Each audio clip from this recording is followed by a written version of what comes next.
Kita kehilangan seorang pahlawan kebudayaan, kalau saya boleh mengatakan begitu, Ibu Titik Puspa, yang boleh dikata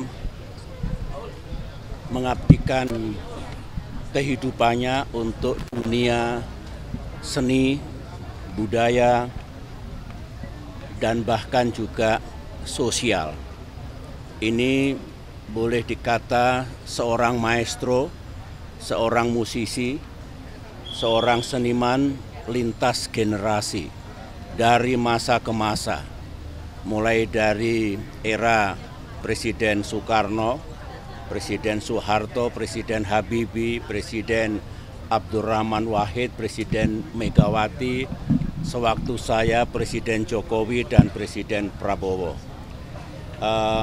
Kita mengenal keteduhan dan pesan-pesan moral yang disampaikan oleh almarhumah sewaktu bersama-sama kita dulu, terutama melalui dunia seni dan kebudayaan. Selama 10 tahun saya memimpin Indonesia dulu, kerap sekali bersama-sama almarhumah dalam berbagai acara kebudayaan. Dan beliau sepertinya tidak pernah lelah untuk mengabdikan diri beliau untuk Indonesia tercinta, sekali lagi melalui seni dan kebudayaan.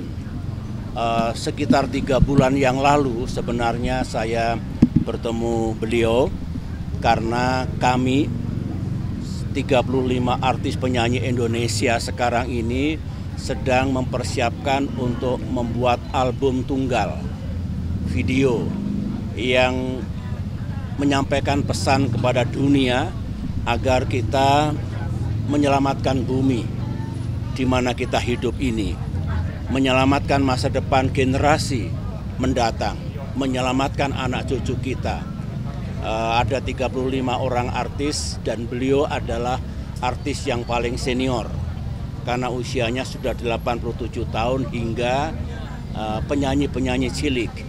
Lagu itu sedang kami persiapkan dan almarhumah pada saat pertemuan di Cikeas juga datang menyampaikan kebahagiaannya, menyampaikan terima kasihnya karena masih diajak untuk bersama-sama para seniman budayawan melantunkan sebuah lagu yang pesan moralnya baik sekali. Kemudian pada saat rekaman dengan para musisi dan artis yang lainnya, beliau juga happy dan sayang sekali, dan ini merupakan takdir Allah, beliau dipanggil, tetapi saya yakini bahwa Allah akan menerima kembalinya almarhumah Ibu Titik Puspa dengan baik. Ini sekaligus doa kita. Saya ingat lagu-lagu yang kami sedang persiapkan dan almarhumah membawakan atau menyanyikan satu kalimat yang indah, yang bunyinya adalah raise your hand up and pray to the one that we pray. Artinya ayo kita menengadahkan tangan untuk yang maha kuasa. Karena lagu itu inginnya umat manusia bersatu, bekerja bersama-sama untuk menyelamatkan bumi. Dan kalimat itu seperti ending setelah kita berusaha, kita mohon pertolongan Allah. Kita mohon petunjuk dari Allah Subhanahu wa Ta'ala. Dan itu bagian dari lagu itu dinyanyikan oleh Ibu Titik Puspa. Itu kenangan kami yang boleh dikatakan terakhir sebelum beliau dipanggil oleh Allah Subhanahu wa Ta'ala. Itu saja yang dapat saya sampaikan. Negeri ini, dunia memerlukan pahlawan-pahlawan. Beliau pahlawan kebudayaan, pahlawan kesenian, agar kehidupan di Indonesia yang kita cintai ini makin ke depan makin baik, demikian juga kehidupan di seluruh dunia. Kalau diamati, seni dan kebudayaan itu membawa keteduhan, kasih sayang, persatuan, kebersamaan, saling hormat menghormati.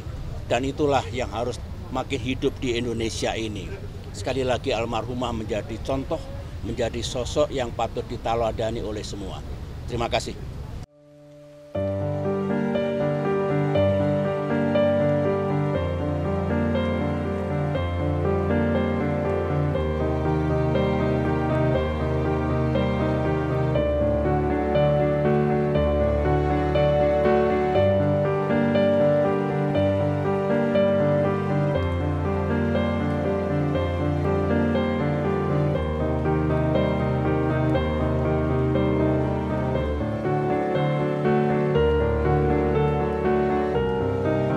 Saya sama Linda itu udah sobat dari sudah lama, dan kita melihat sepak terjang beliau sebagai seniman itu kita melihatnya sebagai seorang yang kalau boleh saya katakan pahlawan.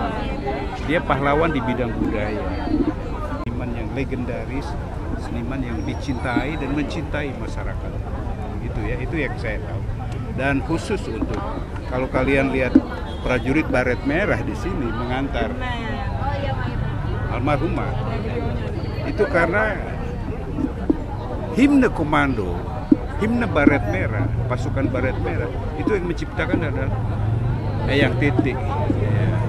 Jadi kita memberikan penghargaan kepada Eyang Titik sebagai pencipta lagu himne komando Kopassus. Ya. Semangat apa yang dikenang Pak dari Eyang Titik Puspa? Semangat kebersamaan, semangat apa? Semangat menyayangi, menghormati sesama artis, sesama ya kita semua. Itu yang ada pada Mbak Titi. Dimanapun Mbak Titi berada, itu selalu menimbulkan suasana yang gembira, ceria. Itu yang sangat berkesan bagi kita semua ya. Saya rasa rakyat bangsa Indonesia merasa kehilangan seorang kapan terakhir seniman besar. Atau ya. terakhir bertemu dengan Terakhir ya waktu ulang tahun perkawinan saya yang ke-50. Itu berapa bulan yang lalu lah, hampir setahun yang lalu. Ya sih, berapa kali kita ketemu kok di event-event yang ada ya. Kita sering ketemu. Dan itulah setiap ada beliau dimanapun berada, dimanapun lingkungan kita berada, itu selalu tercipta suasana gembira. Itu ya pesan yang terakhir. Terima kasih Pak. Sebelumnya saya mengucapkan turut berduka cita seorang maestro yang luar biasa. Alhamdulillah saya pernah beberapa kali bekerja sama dengan Eyang Titik. Satu hal yang saya selalu ingat beliau, kalau perlu bawa jemput selain karya-karyanya, adalah energi positif dan cintanya terhadap Indonesia yang luar biasa. Saya tadi sebelum kesini sempat telepon-teleponan dengan Bu Acin, Musika Studio. Bu Acin cerita juga bahwa hingga di sekarang kan beliau 47 ya meninggalnya. Beliau nggak mau diam, tetap mau berkarya dan merasa bahwa hidupnya setiap detik harus berguna. Pokoknya dia harus berguna terus untuk semua orang. Ya hal-hal ini yang menginspirasi kita seniman-seniman muda terus berkarya. Dan saya selalu ingat Eyang Titi selalu bercanda kalau sama kita, selalu dengan sentuhan kasih sayang, benar-benar rasanya seperti eyang dan cucu. Sama istri, sama Cynthia juga sayang sekali. Itu yang akan kita kira seorang maestro penuh dengan itu yang akan kita Oke. Saya betul pernah bekerja sama dengan Eyang ketika Eyang sedang membuat lagu untuk anak-anak Indonesia. Lepas tuh. Dan saya terlibat dalam produksinya sampai bikin video klipnya. Yang saya ingat adalah karena lagi syuting kan sampai malam, tapi dari pagi sampai malam yang energinya nggak habis-habis. Cintanya selalu ngajak bercanda anak-anak, selalu ngajak kita bercanda ya, jadi kita yang muda-muda jadi ikut semangat juga kan. Nah itu yang nggak akan saya lupakan. Dan kedua adalah humornya. Eyang itu kan selalu ramah sama semua, bercanda dengan semua. Nah, saya rasa itu yang menginspirasi kita. Ya, tidak hanya seorang maestro yang hebat, tapi seorang manusia yang penuh dengan cinta, kasih sayang, di setiap sentuhannya, ucapannya, langkahnya itu semuanya dari hati. Cinta.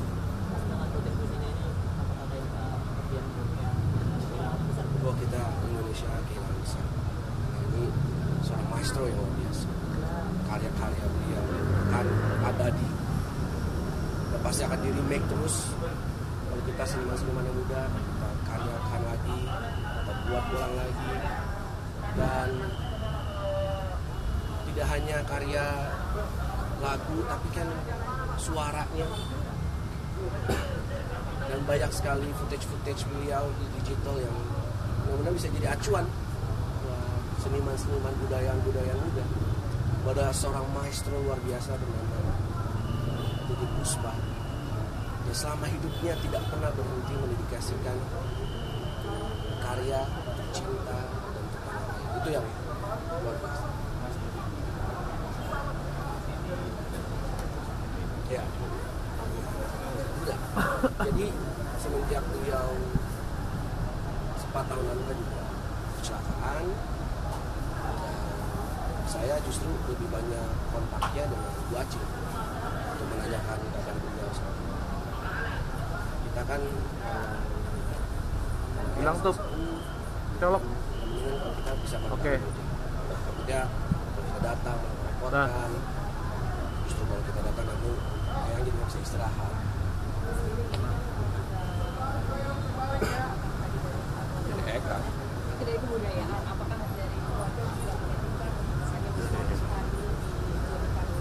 Hanya tadi benar-benar datang mendoakan, tidak ada pembicaraan seperti itu.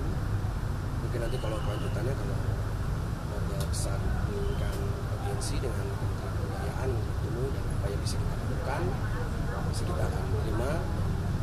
Saya rasa memang Titiek Puspa ini harus kita karya-karyanya harus kita lestarikan supaya apa? Menginspirasi generasi. Udah, sabun.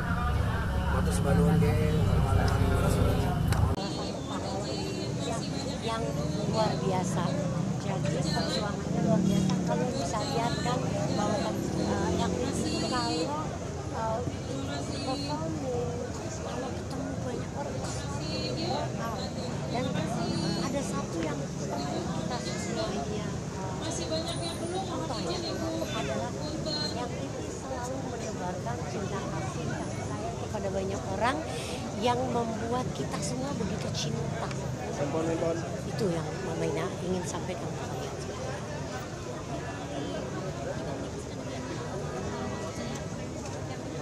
Jadi yang itu Mama Ina sih ketemu terakhir tanggal 24 Maret.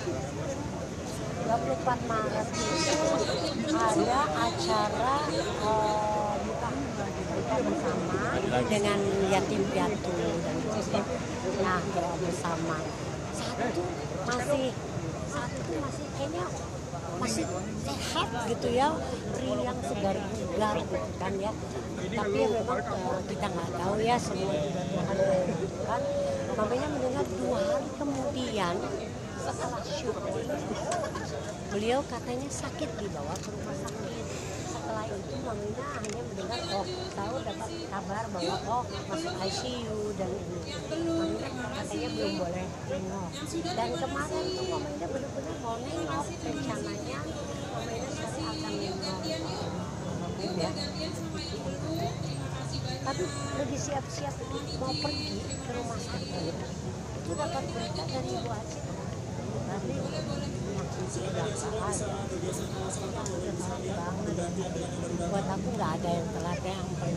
Kita mau mendoakan beliau yang terbaik, yang terindah, dijauhkan dari api neraka.